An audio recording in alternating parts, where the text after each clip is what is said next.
Hey, welcome to the Buck Brief, everybody. This episode, Wilfred Reilly with us for the first time on the program. He is a professor, and he has a great book, Lies My Liberal Teacher Told Me. The book could be thousands of pages long, but it is normal reading length for all of you out there, so don't worry. Wilfred, appreciate you being with us. Can I start with this? Because this is a debate that came up today on the radio show. What should people make of the fact that Kamala Harris is a DEI hire of sorts as VP? So Kamala's a DEI hire. Biden seems to be a dementia patient, and so far the Democrats are going with the dementia patient. Well, I mean, Kamala Harris is a terrible candidate. Kamala Harris actually illustrates some of the risks of quote unquote DEI hiring. I mean, the New York Post journalist, I think we both know casually, actually took a lot of heat for saying this could be the first DEI president. Yeah. But I mean, Uncle Joe Biden was very open about saying, look, I want a black woman as my VP. I want to do that for the first time. It's going to be, an Irishman from Scranton and a black lady running this country. And so he picked the one black candidate in the race who wasn't exactly, Carol Swain or one of the great intellectual lights of the country. She was polling at 1.79%. I mean, she had to drop out of the race before she got to her state when she was running for president. That's pretty exceptional.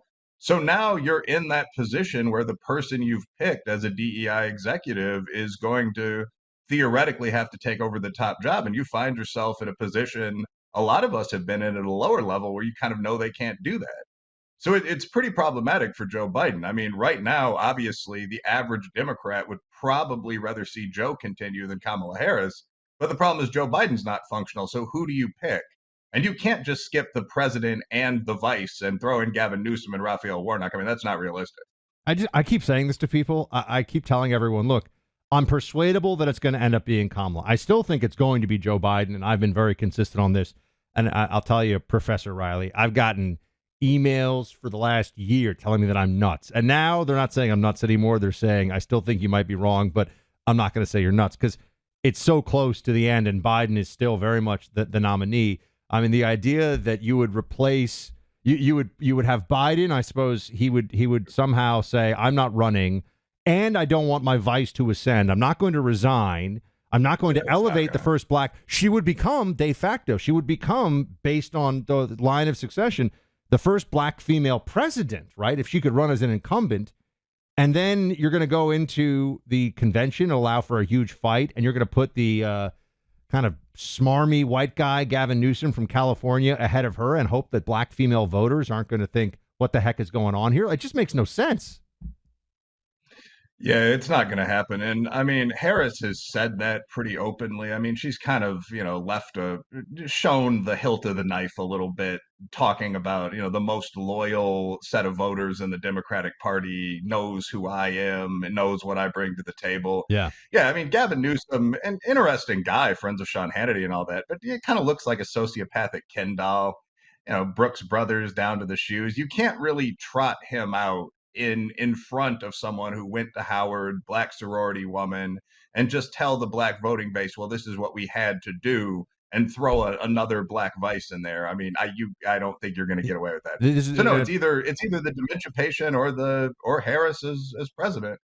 And it's going to be Harris as president if Joe runs, by the way. Joe Biden's not going to make it. Oh, 100%. I mean, you and I totally agree on this, by the way. But see, to me, this means it's actually more likely that it will be Biden through the election, because I think implicitly everybody in American politics, certainly on the Democrat side, and I think in general, understands Joe Biden is just running to make sure that a Democrat has the job for 4 more years. I don't think even Joe Biden thinks, and people say, oh, why would he give it up then? Because he would have vanquished, in Joe Biden's mind, he'll vanquish Donald Trump, and he'll say he already did it once. He'll vanquish Donald Trump again. He'll effectively destroy MAGA, right? This is, again, the Democrat narrative, and hand the first black female president the job of president as like his great legacy moment. Joe Biden would do that in a heartbeat. The book advance he's going to get goes from, 5 to 15 million overnight. Yeah, I mean, there's also another more practical reason that Joe Biden's probably going to end up handing the title over. Like, I remember watching the debate with some of my buddies down here in Kentucky, and somebody asked, who's that Joe Biden's looking at off the screen? Is it a handler? And somebody else said, it's Jesus. Not joking, not trying to blaspheme too much, but just this is a person that's very close to that mortal coil. Oh yeah, that's a I bigger think thing. He's not going to he's last. gonna He's try not. to fight. Yeah, he's going to fight through the election if they let him. But yeah, I mean, I would say if you're voting for Joe Biden, for the mainstream Democrats listening to this show for a change of pace, what you're voting for is President Harris inside a year. And then you're going to see another set of conflicts within the party as Harris picks a vice president and we kind of settle in with a new administration with her at the top. I mean, I've pretty much openly said I'm voting for Trump given the options. I mean, it's either big Trump or it's the Biden Harris ticket. Yeah. Both parties by now have picked their nominee. There were options in the primaries. Ron DeSantis was in the primaries. I don't necessarily know why either party came to the conclusion that they did, but there are two candidates in the race, and that's Yeah. that. I mean, this is Biden's letter that he put out to Congress. I made this argument on radio where I in essence defended the Biden point of view to other Democrats, which is Biden won the primary. I mean, there were people that tried to run against him, and there were other options, and Biden beat Democrats as the incumbent president in the primary. Millions of Democrats voted for him. This idea that he had that he was exposed in the debate, and so now he's forced to step down. He's not forced. He can choose to do it. But I actually, Professor Reilly, I want to come back and ask you in a second here, because you teach at a historically black college university, right? You teach in HBCU. I want to ask how you see the conversation from within, from the black community about Biden Harris. But first up, just from our sponsor here for a second, Professor, so you can take a sip of some coffee or tea or something. Porter Stansberry is a friend and business partner of mine from the past, and he did something really interesting that everybody at home should know about. He cut his salary down to $1. Now, he didn't just do this because the guy's got a lot of money. He doesn't really need that much money. No. He thinks there's a better way to get paid, a way that more Americans should be aware of. He's the CEO of a publicly traded company, but he doesn't care as much about just the straight compensation as he does about some other way to get paid. It's not gold or Bitcoin. Porter says that every American is legally entitled to use what he calls this secret currency. Go check out what Porter's talking about. I recommend you see this latest documentary presentation online at secretcurrency2024.com. He details how to protect and grow your wealth in the years to come using America's new money. Don't doubt what he has to say. Go check it out for yourself. Go to secretcurrency2024.com. That's secretcurrency2024.com. We're going to get to Lies My Liberal Teacher Told Me, which is Professor Reilly's book, which, I mean, just the title alone, I'm sold. We're going to talk about some of that, though, in a moment. But first up, Wilfred, what's it like, when you think about, I know that, school's not really in session now, though I'm sure there are summer session people. But when you're looking at the conversation on an HBCU these days about politics and about the Biden-Harris ticket, like how do you... Because we keep hearing that young black men, for example, they've had it with Biden. They've had it with him. Are you picking up on that? Is that what's going on? What do you see? Yeah, one of the things about teaching at an HBCU that I've said before, and Kentucky State University is a state U, it's a top 200 American institution, but it's also a historically black college. There are about 150 HBCUs left in the United States. And obviously, I mean, the law being what it is today, they're all pretty integrated. We're about 60% black, 40% in Kentucky, Caucasian and Native. But the HBCUs are not as quote unquote woke in general as you might imagine. There are definitely some exceptions. But I think that part of that is that almost all of the institution at the leadership level is African American. So, I mean, I've had executive jobs at Kentucky State. I've been our university ombudsman, for example. And if you're at the decision making level, I mean, it's a room full of, black people in suits. So the idea of sort of, white man's responsible for this problem doesn't really have a lot of purchase if you're trying to explain to the president what's going on with your budget, something like that. About 15 to 20% of black men vote Republican, at least occasionally. So you're going to have that percentage of, GOP backers on the faculty. And it's just going to be something that's quietly accepted. It's not really a matter of discussion. So whenever I've looked at what wokeness is, the demographic group that stands out really is upper middle class white women. I don't really Mm. mean to single out anyone, make fun of anyone, but when you look at who supports quote unquote political correctness or who supports limitations on speech, it's going to be that population much more than it's going to be Black men, certainly Asian Americans, anything like that.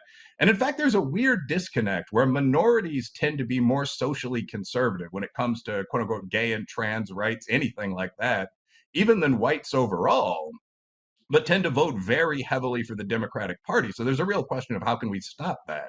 How can we shift that? That I mean, every consultant on the right side, as you know, has been working on for decades without much success. But I mean, at any rate, the conversation on an HBCU campus is pretty broad because it's unchecked. There's nothing that you can't say, which I guess is a form of Black privilege, quote unquote. With young Black men, yeah, you definitely see that there's a reaction to quote unquote PC. There's a reaction to constant bashing of guys, which definitely targets Black Mm. athletes and so on, nearly as much as white guys. There's a reaction to just a lot of things, the job market, mass migration, which we're starting to see in Kentucky. I mean, the population changes in a lot of places. And I also think there's just a lot of affection for Trump. Like most, and I don't, I mean, not everyone loves Trump by any means, but in general, fairly confident, fairly aggressive people don't like absurd self deprecation. People thought it was ridiculous when the leadership of the Democratic Party put on kente cloth, for example, and knelt in the congressional rotunda to praise George Floyd. So when this big guy from New York with the red tie on stands up and says, I'm not racist, but what the hell do you have to lose? Why not vote for me? I plan on lowering taxes, brings out hip hop MCs at events, goes to the South Bronx and does shows. I mean, I think that from a lot of normal African American or Hispanic males in particular, you're going to get a reaction of why not? I might try this. I'm not offended by this, certainly. So you have a pretty broad range of perspectives, and yeah, some of those are pro GOP. There are also a lot of people that are quote unquote riding with Biden. So I mean, you have a pretty broad conversation. Why doesn't Kamala Harris do better among particularly African American voters, in your view?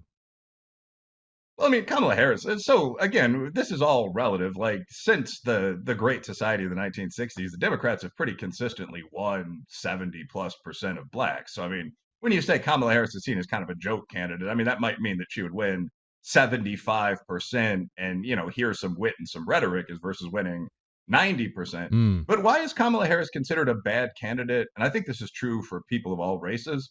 Part of it's just that she seems very forced, very unpersonable. I mean, like you seem like an enjoyable guy to talk to. I think I am. I don't get that impression from VP Harris. No. She has these very forced moments as sort of this stiff businesswoman who's forced to talk about how she loved taking the bus to school or why she's a big fan of NASA that have actually gone viral on Bill Maher or Gutfeld.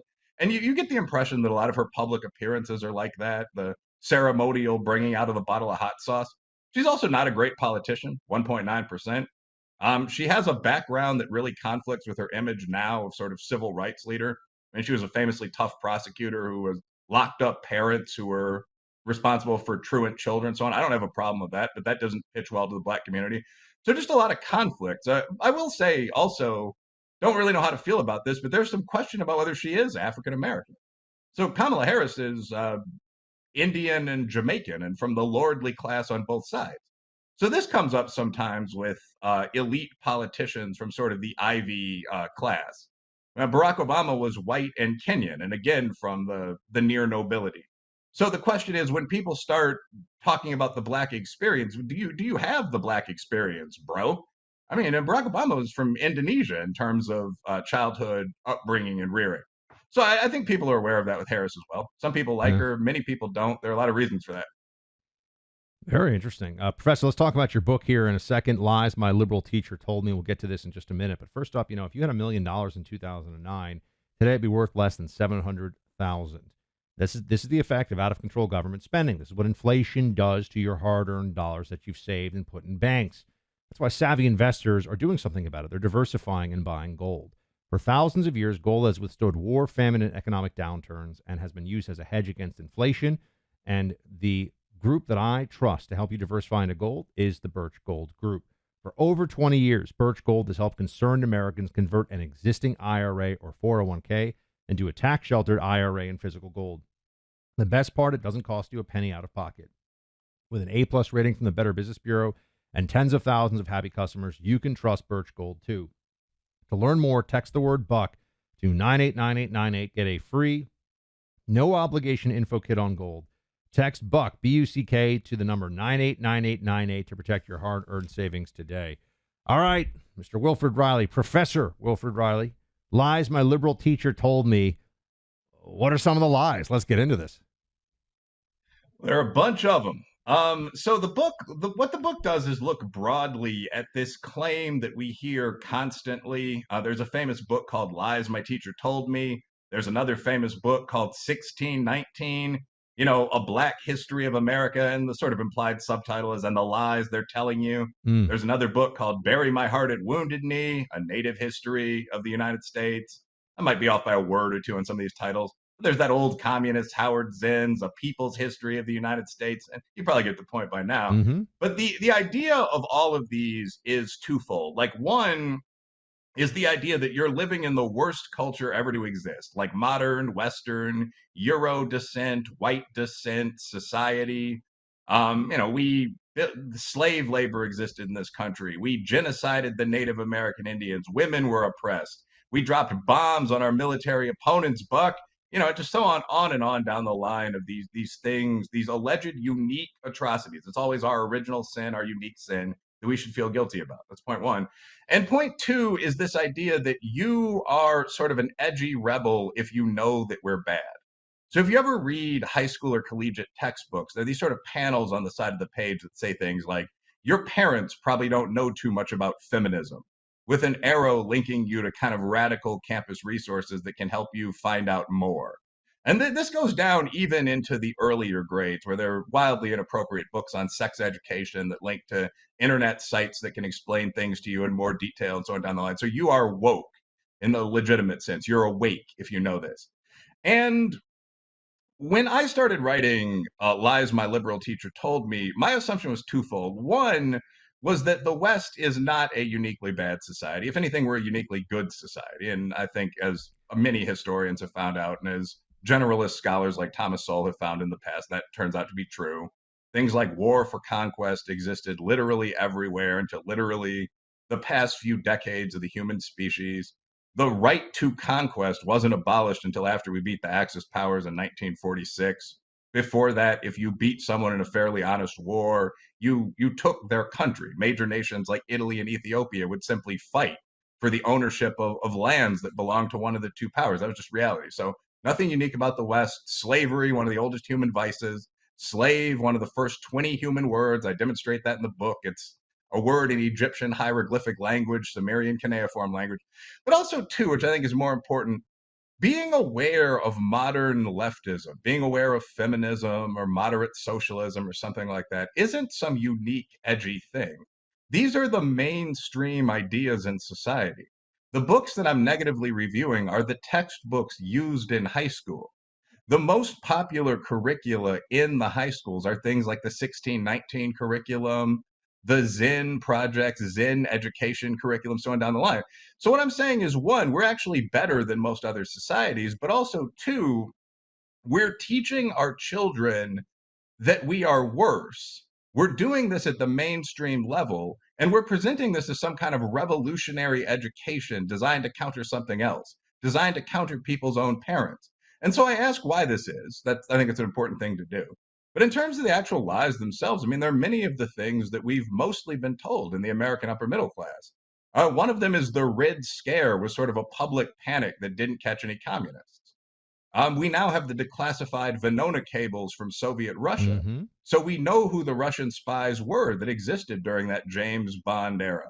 And I mean, most of the people, Dalton Trumbo, Julius and Ethel Rosenberg, so on down the line, that became these cause celebs on the left. Why are they being attacked for no reason? They actually were Russian agents. We know they were commie code spies. This is true. Yes. Interesting for us. Yeah, they have code names like Wild Boar. I mean, you can just literally go to Wikipedia or Britannica and Google Venona, Venona cables, and see who the spies were and what their nicknames were.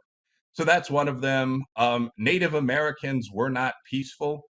For me, someone who's over 40, who was educated in an urban but functional school, I mean, that goes without saying, the Comanche and so on were taught to us accurately as some of the greatest warriors in history up there with the Mongols.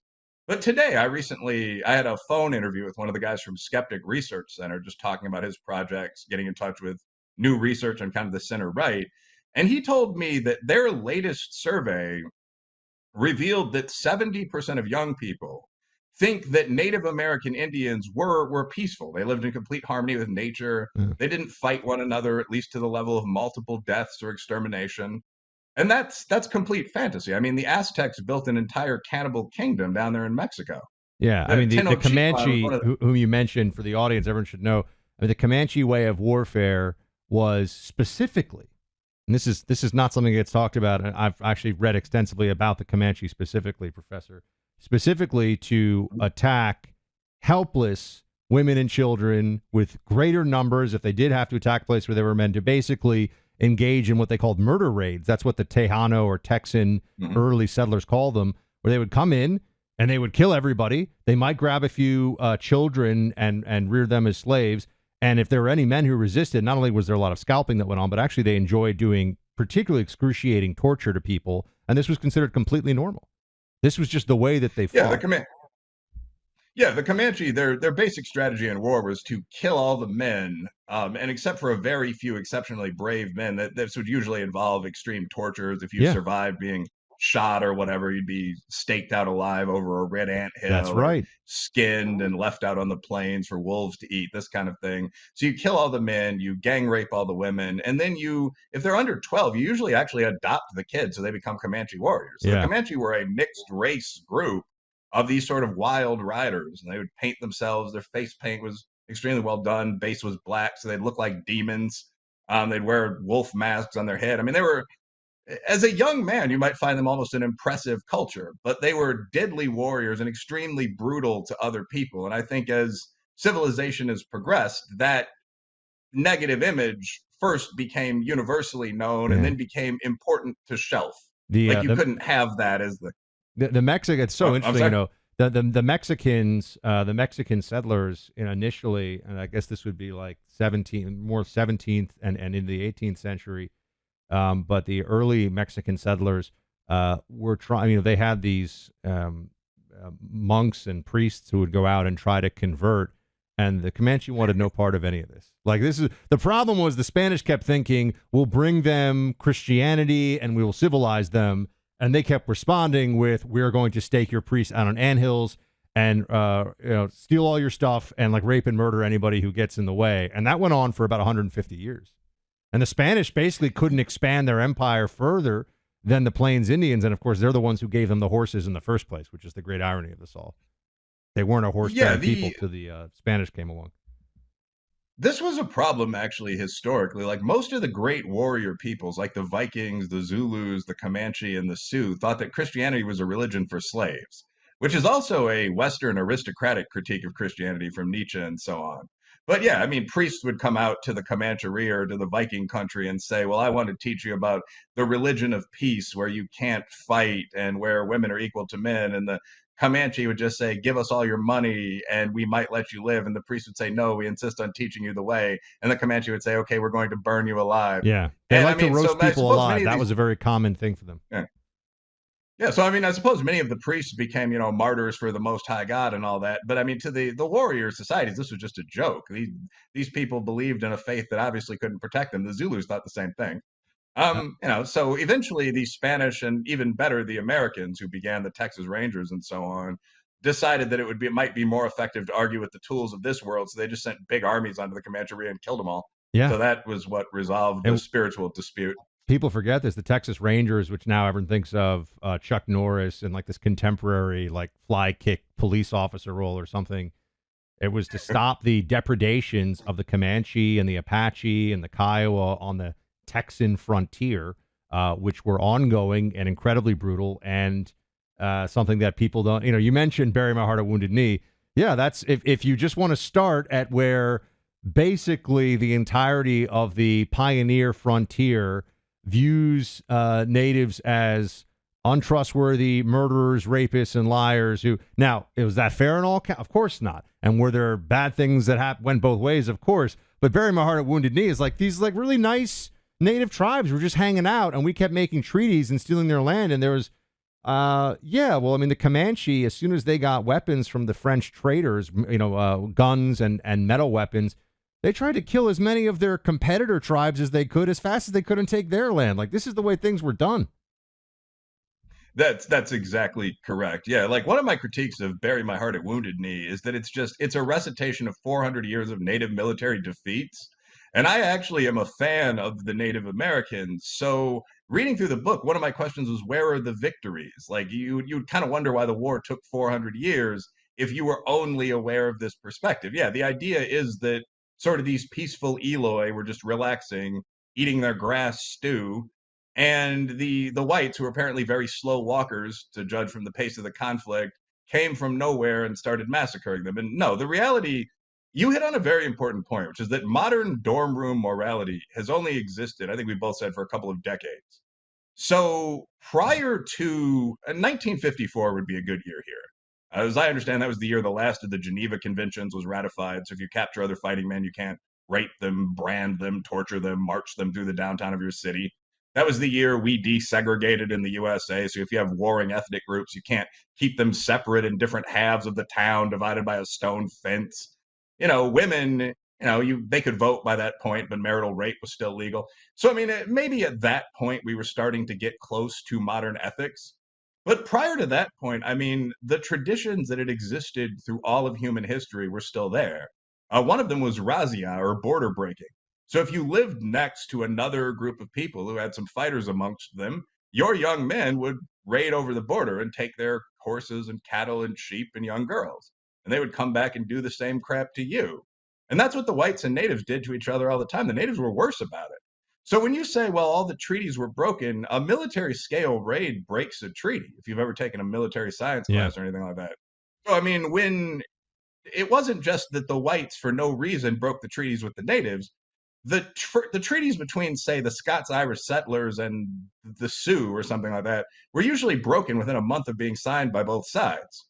And after 100 breakings of the treaty by both sides, eventually there'd be a big Yeah. battle, and where the pony soldiers would have to come in and settle them down, and This is then there'd again be a new the part of treaty. this that never gets talked about is that there's plenty of documentation of this.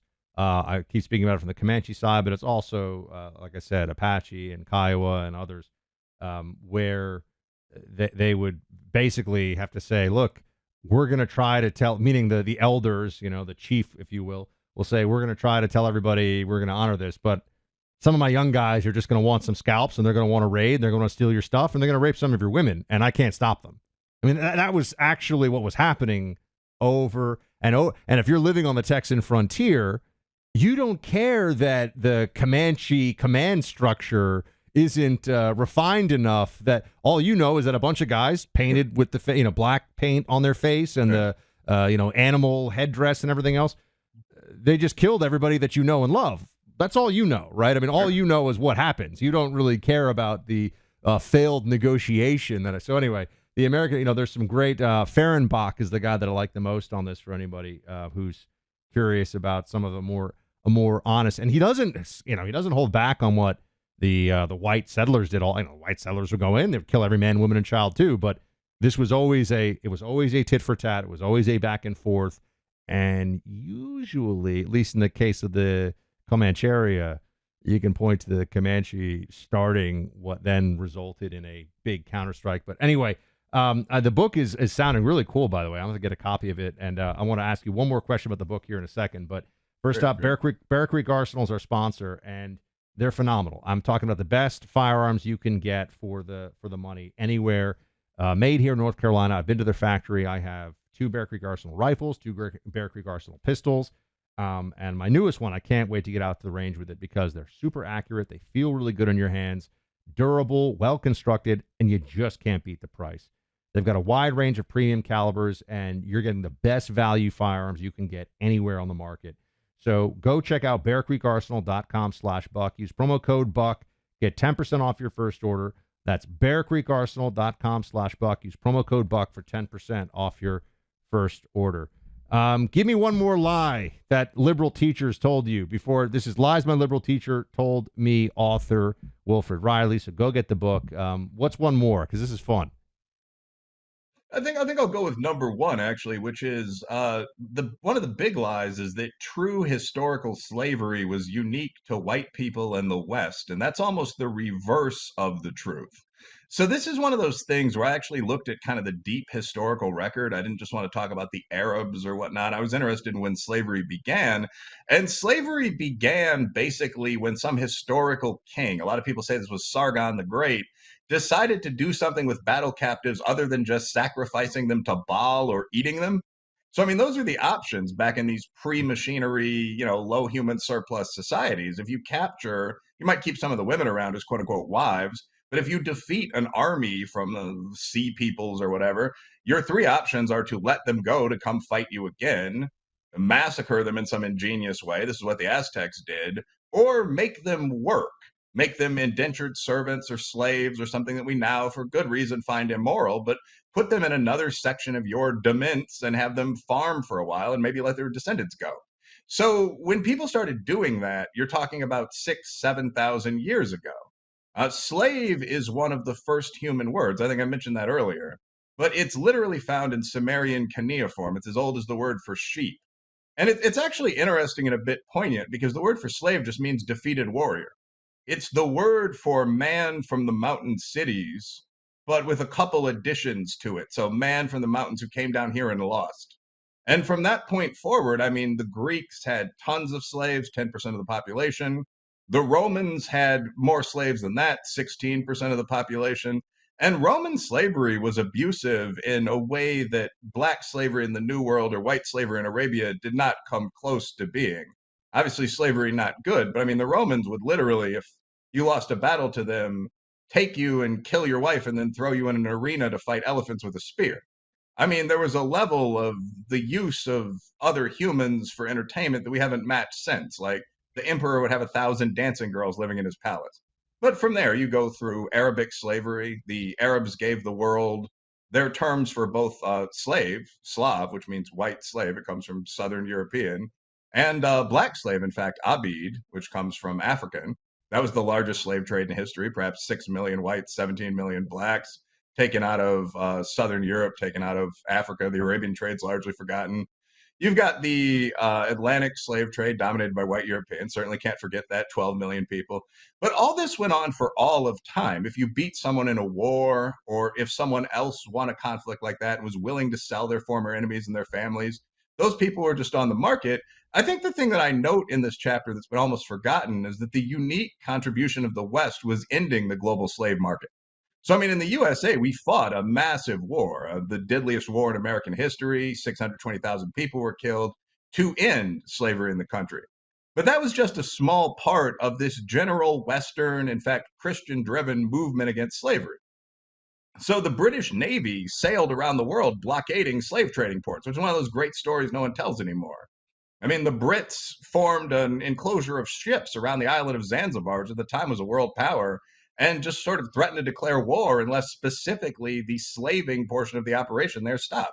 And eventually, after a great deal of negotiations and the risk of a serious conflict, it did. Brazil, by the 1880s, Latin America had declared that they were going to accommodate the rest of the Americas and stop the slave markets. So, I mean, the Western world led the way on this, and where kind of the Western boot never really trod, slavery often still endures. I mean, if you're looking honestly at sort of chattel serfdom in Saudi Arabia or India, or if you're looking at what's just openly called slavery in Mauritania today, I mean, there's still, I believe the figure is 50 million slaves around the world right now. Again, most of them are probably blacks or Eastern Europeans. So there's a weird disconnect between people talking about historical slavery in America and saying, well, 400 years ago, there was a near race war in this country. 400 years ago, my people were oppressed and brutalized in this country. And the same people ignoring the fact that actual enslavement is still going on today. And my honest opinion on that would be that there's no money to be made from actual enslavement going on today. If you're looking for Ukrainian women broken into the porn industry or something like that, and you're trying to free these people, that's going to be something that's going to cost you money and time, where dangerous people are going to be hunting you. You're not going to be able to squeeze cash and sympathy out of a sort of caring modern society. So we spend a lot of time on this kind of historiography, looking back at the bad things that we in our society did. I guess one of the points of the book is, without excusing us, everybody did these bad things, some of which, like fighting opponents in war or limiting immigration, aren't even bad. That's point one. And point two, we stopped doing them, and they're still going on to a great extent today. They're just ignored by Westerners when they happen. Yeah. Colonialism, with 10 points in a row, but like China is engaging in colonialism now. They're buying large chunks of land in Africa and the Middle East and building things like national railroads that they control, that they manipulate and can sell back to those countries or take from those nations whenever they want to. But there's no gain in our contemporary politics of bringing up that sort of thing, so it's not brought up. I'm sold, by the way. I'm getting your book, Lies My Liberal Teacher Told Me. So I like to buy it, by the way, because I like to support the author. So people send me free books all the time, but I'm not that you've offered, but I'm just saying. Send one over, but that's all right. I'm actually going to buy a copy right now on Amazon. Lies My Liberal Teacher Told Me, Wilfred Reilly. Fascinating stuff, man. Please, let's talk again soon. Let's get you on the radio show too. Thanks for being with me. Yeah, I'd love to come on. Thanks for having me. Thank you.